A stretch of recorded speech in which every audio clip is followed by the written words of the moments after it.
There are days when you can feel with every fiber of your being that you're stuck, just spinning your wheels in one spot like an old pickup truck in a deep, muddy rut out in the backwoods of Pennsylvania. My life that October felt exactly like such a rut. My name is Abigail, but my friends always called me Abby, though by the time I hit 30, I hardly had any friends left, just colleagues from the hospital, just as drained as I was. That evening, I finished a double shift at the Scranton clinic. My legs weren't just buzzing, they felt like two heavy concrete pillars. I was walking across the parking lot, and the same numbers kept spinning in my head like a broken record. $3,000 in credit card debt, another 12 for student loans, and the rent for our tiny apartment, which our landlord, Mr. Dixon, was threatening to raise starting next month. I got into my old '98 Toyota Corolla. It smelled of old plastic, cheap vanilla air freshener, and antiseptic, which seemed to have seeped into my very pores. I turned the key. The car let out such a labored groan that I instinctively squeezed my eyes shut. "Please, baby, not today," I whispered, gripping the steering wheel. On the third try, the engine sputtered and rattled to life. I merged onto Highway 81 already in the twilight. The sky over Pennsylvania was heavy, leaden, and the rain wasn't far behind. At first, it was just drops, but within 10 minutes, the wall of water became so thick that the windshield wipers could barely cope. I was driving in the right lane, trying not to look at the speedometer. Pushing past 40 miles per hour just felt dangerous. Inside, everything was clenched by a dull, aching hopelessness. You know that feeling when you work 60 hours a week, saving someone's grandfathers and children, only to come home and count pennies to afford decent cereal for breakfast? In that moment, I felt trapped. No light at the end of the tunnel, no hope. Just a gray road, gray rain, and ahead of me, 30 more years of the same grayness. I thought about how if I just didn't show up for work tomorrow, the world wouldn't even notice. The creditors would send new letters, the clinic would find another nurse, and I would simply dissolve into this fog. I had no idea then that in just about 10 miles, my rut would end once and for all. That fate had already prepared for me this strange, almost absurd twist, which would begin with a single glance in the side view mirror. I just wanted to get home, have a hot cup of tea, and lose myself in dreamless sleep. But this evening had entirely different plans. I always considered myself a rational person. In our line of work, you have to be. If you take every tragedy to heart, you'll burn out in a month. But that evening, something inside me just short-circuited. I had just passed the sign for Clark's Summit when I saw him. At first, I thought it was just a pile of old rags dumped on the shoulder. But then the headlights caught his silhouette. A person. He was standing there, hunched over in that insane downpour. No umbrella, no raincoat, just in some heavy, thoroughly drenched overcoat that hung on him like a scarecrow. In his hand, he clutched an old, peeling leather bag. Cars were speeding past him one after another. Huge trucks would drench him with fountains of filthy water, making him literally vanish in a cloud of spray. I saw in my rearview mirror how someone's red brake lights flashed and then immediately died away. The driver had changed their mind about stopping. People are afraid these days. Afraid of drifters, afraid of trouble, afraid of being robbed or simply having their upholstery ruined by wet clothes. "Abby, just drive on by," I whispered to myself. "You have an empty fridge and unpaid bills at home. The last thing you need is an adventure on a night highway." But suddenly, my father's face flashed before my eyes. He always used to say, "If you can help, help. Tomorrow, you could be on that shoulder." I hit the brakes. The car skidded a little on the slick asphalt, but I straightened the wheel and slowly began to reverse. When I rolled down the passenger side window, the cold smell of wet earth and the noise of the rain burst into the car. "Sir, where are you headed?" "Get in! You must be chilled to the bone." He turned his head. He looked to be at least 80. His face was a map of deep furrows, and his eyes, those clear, piercing eyes that not every young person possesses. He looked at my old Corolla, then at me, and gave a strange little smile, as if we were old acquaintances. He settled into the passenger seat, and the smell of dampness and old paper immediately filled the space.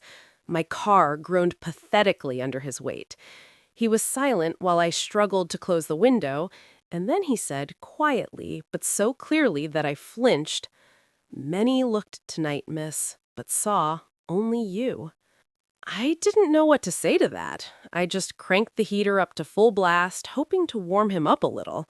His hands, gnarled and pale, were trembling as he placed his bag on his knees. "I'm Abby," I said, trying to lighten the mood as I pulled back onto the road. "I'm a nurse heading home for my shift. Where can I take you? The nearest motel is at least 10 miles from here." He looked out the window, where the darkness was only broken by flashes of lightning. "Thank you, Abby. My name is Arthur, and I don't need a motel. My home is further, where the road ends and the trees close in over the asphalt." He spoke slowly, somewhat disjointedly, jumping from one topic to another. He asked if I was ever scared working at the hospital, if I believed that kindness always comes back around. I listened with half an ear, focused on the road, and gave banal replies. I thought, God, Abby, you've picked up a crazy old man. Let's just hope he doesn't do anything weird. But at some point, he fell silent and just stared at his hands. And I caught myself thinking that for some reason, I had become calmer.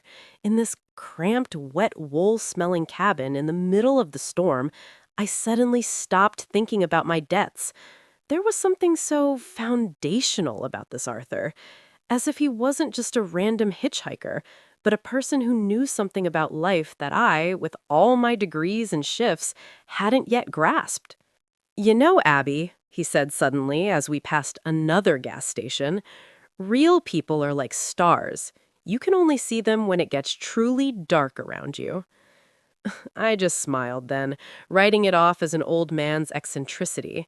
Oh, if only I had known that this man in the dirty overcoat was at that very moment literally rewriting my fate with his presence. We were turning off the highway onto a country road, and I still didn't know that I would never return to my old life. We had been driving for about 40 minutes. The highway was now far behind us, replaced by a narrow, two-lane road crowded by ancient pines.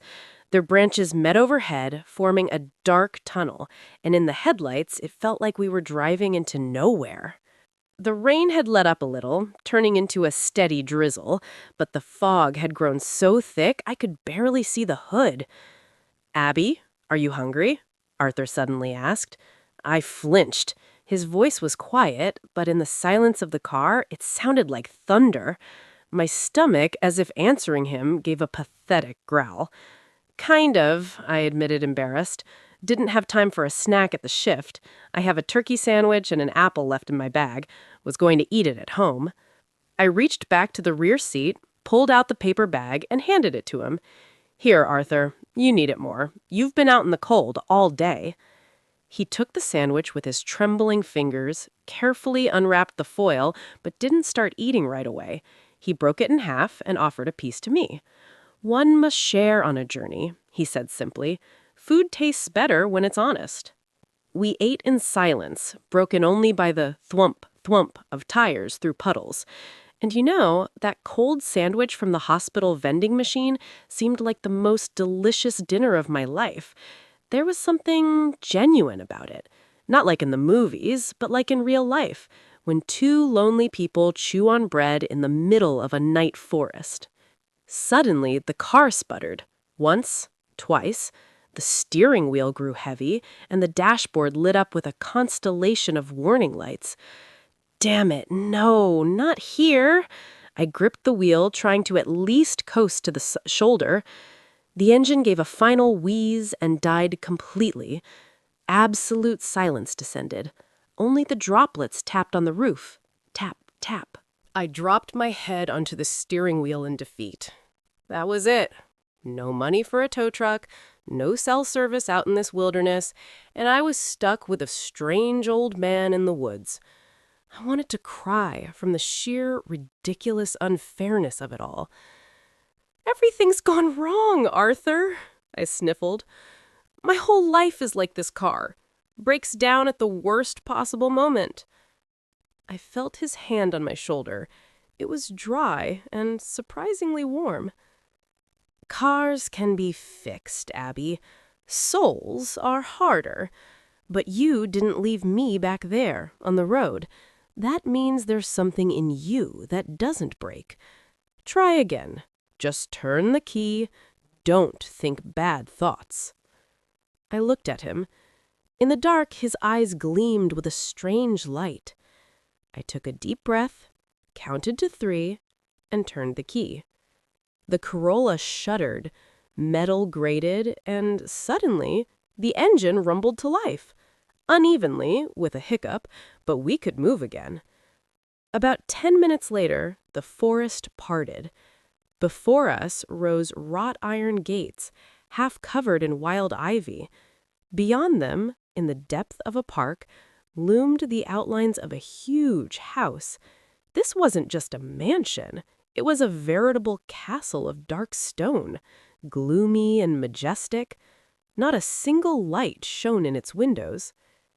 I slowed down by the gates. "You live here?" I couldn't hide my surprise. The place looked deserted. "But it's dark, Arthur. Maybe I should walk you to the door."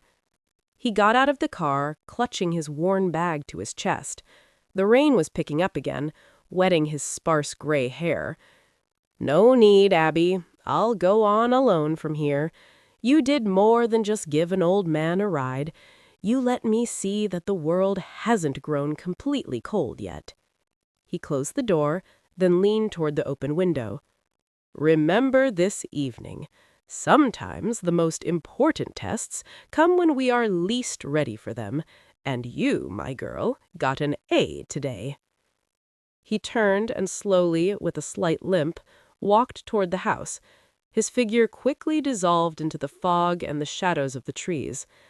I sat there by the gates for a long time, watching him go, until the cold air made me roll up the window. All the way home, I kept thinking, who was he? A ruined aristocrat? A crazy old man who'd wandered into someone else's estate? I felt a strange mix of sadness and relief. I'd helped him, wasted my time and the last of my gas, but somehow my heart felt a little lighter, as if I'd done something truly right in this endless string of gray days. I had no idea of knowing that Arthur hadn't simply walked into that house. He walked in only to burst back into my universe a couple of months later, not as a drenched drifter, but the man who would turn my universe upside down. But for now, I was just driving home, unaware that this had been our first and only meeting. You know the expression, the calm before the storm? But in my life, it wasn't calm. It was an endless gray haze. 3 months had passed. That evening with Arthur had faded, blurred in my memory, turning into some strange dream. You know how it is. When you're working yourself to the bone, your brain just dumps the excess to avoid overheating. I'd patched up my car somehow, borrowing money from the head nurse, and continued my Groundhog Day existence. That Tuesday was rock bottom. In the morning, I found an eviction notice under my door. Mr. Dixon hadn't waited an extra week. At the clinic, the chief physician yelled at me over some mix-up in patient charts, which wasn't even my fault. I came home, threw my bag on the floor, and just sat there on that creaky sofa without even turning on the light. I sat there thinking, well, that's it, Abby. You've reached the end of the line. And then there was a knock at the door. Not timid, like a neighbor asking for salt, but weighty, confident. I opened it. 2 men stood at the threshold. Men in expensive gray suits of the kind I'd only seen in magazines in the waiting room, perfectly shaven, with leather stone faces and briefcases under their arms. Against the backdrop of my peeling door, they looked like aliens. "Abigail Walker?" asked the older one. His voice was dry and official, like the rustle of new banknotes. I nodded, frantically wondering if I owed the IRS as well. "We represent the law firm Kensington and Partners," he continued. "My name is Mr. Hartman. May we come in? This concerns the will of the late Mr. Arthur Kensington." Everything inside me went cold. The late. So the old man, he had passed. A wave of bitter sadness washed over me, as if I'd lost someone close, even though we'd spent less than an hour together. I led them to the kitchen, apologizing for the mess, and put the kettle on, purely on autopilot. Mr. Hartman perched on the edge of my wobbly chair and opened his briefcase. "Mr. Kensington passed away 2 weeks ago. He was, let's say, an eccentric man, the owner of one of the largest private fortunes in the country, and, much to the chagrin of his numerous nephews, he amended his will 3 days before his death." He paused, looking at me over his glasses. I just blinked, not understanding what this had to do with me. "Abigail, Mr. Kensington left a detailed account of your meeting. He wrote that you were the only person in 40 years who didn't recognize him, didn't expect anything from him, and simply shared a sandwich with a drifter. He was looking for someone in whom a spark of humanity remained, untainted by greed." Hartman cleared his throat and produced a piece of embossed paper. "According to Arthur Kensington's will, his entire personal estate, including real estate, investment portfolios, and Swiss bank accounts, passes to you, Abigail. The total sum, after all taxes, is a little over $100 million. A ringing started in my ears. The kettle on the stove began to whistle, and the sound grew and grew until it became a solid wall of ultrasound. $100 million. I stared at a coffee stain on the countertop and thought, this is a prank. Any second now, people with cameras will jump out and everyone will laugh. "Are you joking?" My voice broke into a whisper. "This is some mistake. I just gave him a ride. That's worth, what, $5 for gas and a sandwich? What millions?" "It was worth far more to him, Miss Walker." Mr. Hartman smiled, barely perceptibly for the first time during the visit, but then grew serious again. "And brace yourself. Arthur's relatives have already hired the best lawyers to contest the will. Your name will be in all the papers tomorrow. Your quiet life ended the moment you hit the brakes on Highway 81. I looked at him and felt not joy, but a wild, primal fear. In an instant, the world I was used to, predictable, even if hard, had shattered into pieces. I was richer than I could imagine in my wildest dreams, but at that second, I felt like the most defenseless girl in all of Pennsylvania. Mr. Hartman placed a business card and a check for a small sum, $50,000, for my immediate expenses on the table. They left as quietly and officially as they had arrived, and I was left standing in the kitchen clutching this piece of paper in my hand that weighed more than my entire life. I looked out the window at the dark courtyard and understood. Arthur didn't just give me money. He threw me into an ocean, and now I had to either learn to swim among sharks or sink to the bottom in golden chains. Only one thing remained: to figure out how to be Abigail Walker now, with $100 million in her pocket and the same emptiness and fear of tomorrow in her soul. You know, I always thought money was the solution to all problems. At least that's how it seems when your wallet is empty. You know, just give me $1 million and I'll be the most peaceful person on earth. It turns out it's exactly the opposite. Those $100 million that fell in my lap brought with them such an avalanche of chaos that I was prepared for neither by medical school nor life itself. The first few weeks were like a prolonged nightmare. Arthur's relatives, cousins, some fifth-degree nephews he'd never even met, descended upon Scranton like vultures.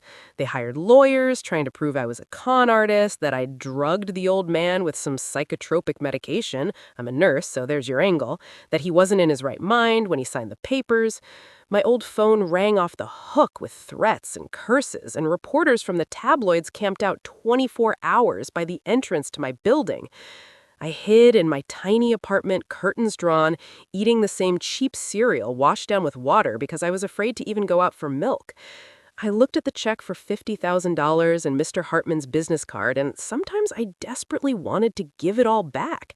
Just to go back to that road, find Arthur's ghost, and say, "Take it back, I'm scared." But then I remembered his words. Cars can be fixed, souls are harder.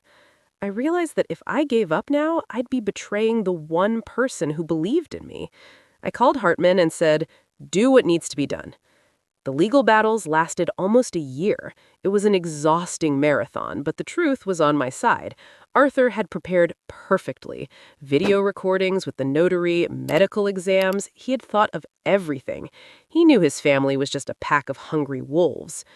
When the dust settled and I officially became the owner of the estate, I didn't buy a Ferrari or fly to the Maldives. The first thing I did was go back to that very clinic where I used to work, and no, I didn't quit dramatically by throwing my scrubs in the head doctor's face.